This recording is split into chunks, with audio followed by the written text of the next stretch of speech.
Hey everybody, this is Perch. Oh man, I was coughing before I even got the hey everybody out.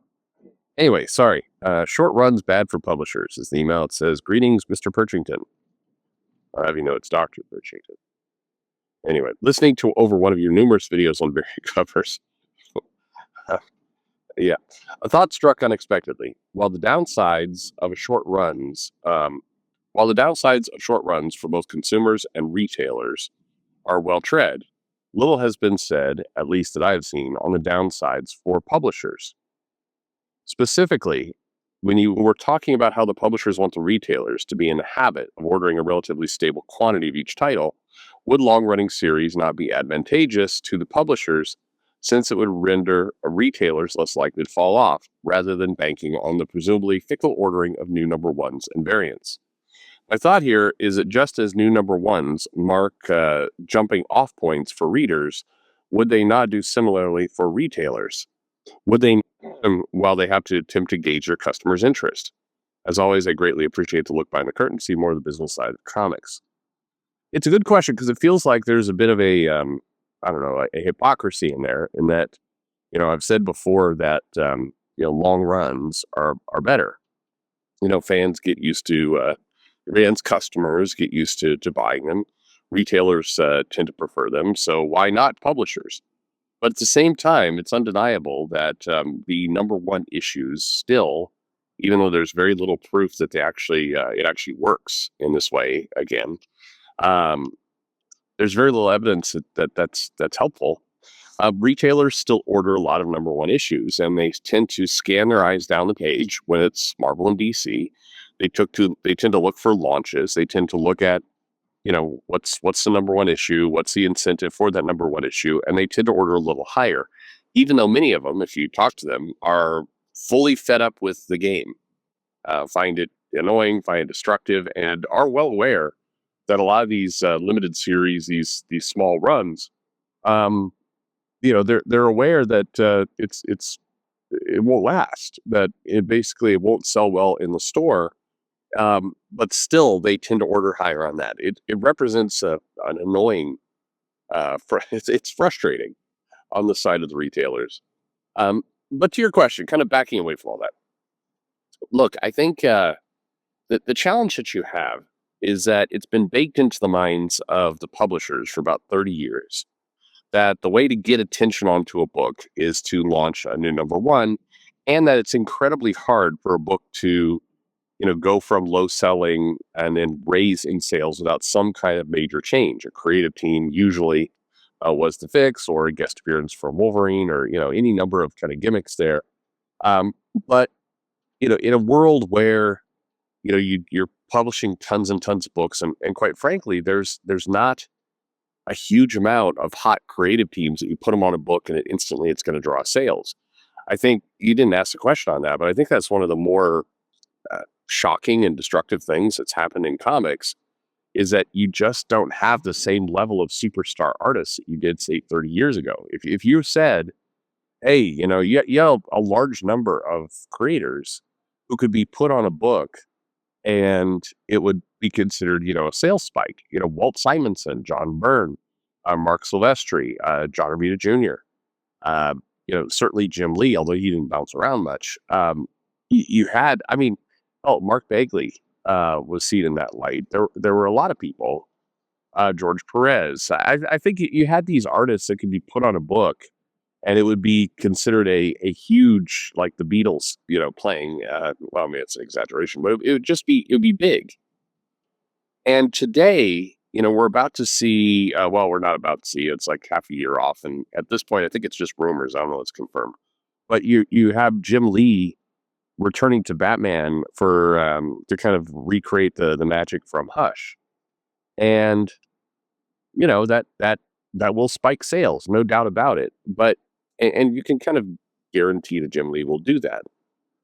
After Jim Lee, who do you got? Like, who's the next big artist that's going to pop sales? And that's not to say there's not good artists. There clearly are good artists, um, but you don't have that same superstar effect.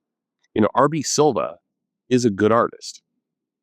If you said RB Silva is about to do a run I don't know, you get some attention, but it's not anywhere close to, a world where they'd throw, John Byrne on a book and it would massively move sales.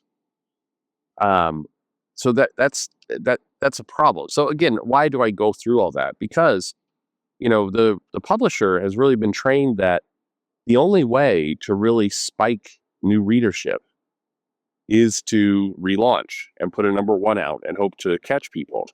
And I think there's two forms of that. There's the number ones where you have, it's the Fantastic Four number one, or it's Captain Marvel number one, or you got X-Men number one. You got a bigger title, and then you have like the TVA number one. You have the little things that get announced where nobody expects TVA number one to be a huge seller. I don't even know if anybody looks at that and goes, maybe we'll get all those fans from Loki in here. I don't think anybody expects that to pop.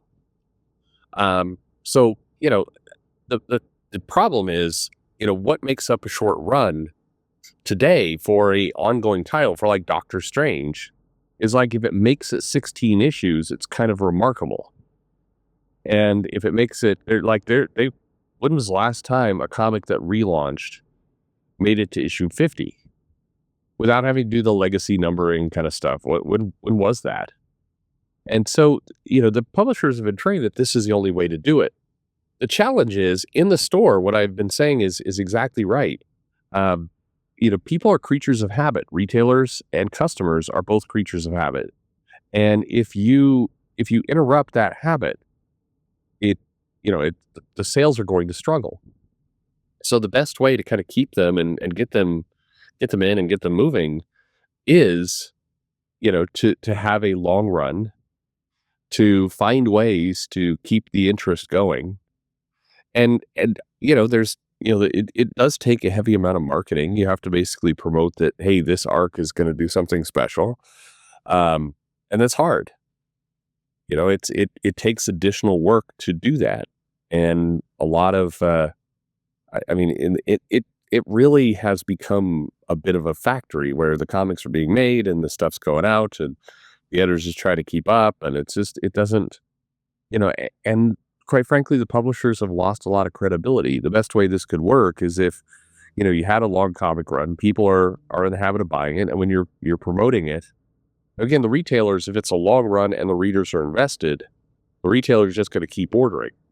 So in some ways, the solicitation needs to shift to be as much about the end customer as it is about the retailer. And you've got to get the end customer excited. But the problem is the end customer the end customer doesn't believe a lot of what you're promoting. So if you're telling this customer, a major, like Wolverine is being relaunched at Marvel. And part of what's being promoted is that, it's going to introduce a major new, character element, something. It's going to be like, you're going to want to order this one. And they were telling retailers, like, you're going to want to order extra copies of this because it's going to have a major impact in the lore of Wolverine. And they tell the customers, like, you remember some of the, like, Dakin, like, this is going to be a major deal in Wolverine. You're going to want to get in on this. And the response, by and large, has been, we're good.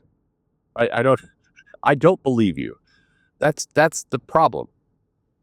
I said that's the problem quite a bit in this video. There's a lot of problems. But, if you're not believed when you do marketing, then it means that you're back to gimmicks. You're back to varied covers, and you're back to relaunches of number ones in order to spike a little bit of a number, but it is self-destructive. I think you will and are seeing fewer and fewer variants bought.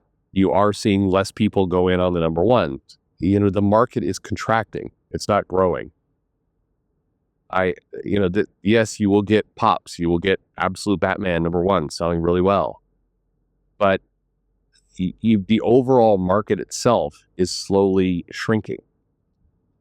And, given that you have new readers coming in and in theory getting hooked and addicted to these comics and buying them month in and month out, what should be happening is the opposite. The market should be slowly growing. Every time you get a customer, it's, you're getting somebody who's in theory going to subscribe to one book and then 10 books.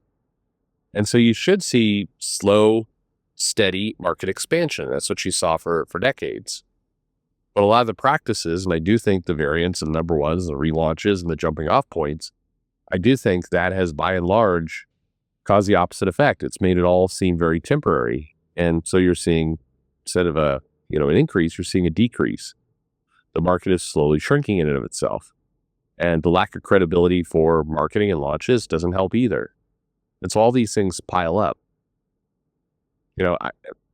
At a stage where there's very little credibility for some of this stuff, if I was a publisher, I would say things like, hey, we've hired this writer artist team and they're going to be on the book, no interruptions, for 5 years. Fuck it. You may break your promise, but at this point, everybody's going to assume you're doing that anyway. So why not? If you have no intention of doing that, if you know you're going to hunt the artist out on issue 3, don't say that. But you need to send a message to the retailers and to the customers that, hey, this title has some longevity. We're not going to do those gimmicks. You're going to want to be in for a long haul. This is where you want to be. That's the way you help sales. But anyway, my opinion anyway, I'm glad you're enjoying the show. Hope the rest of you out there are doing well, and thanks for listening.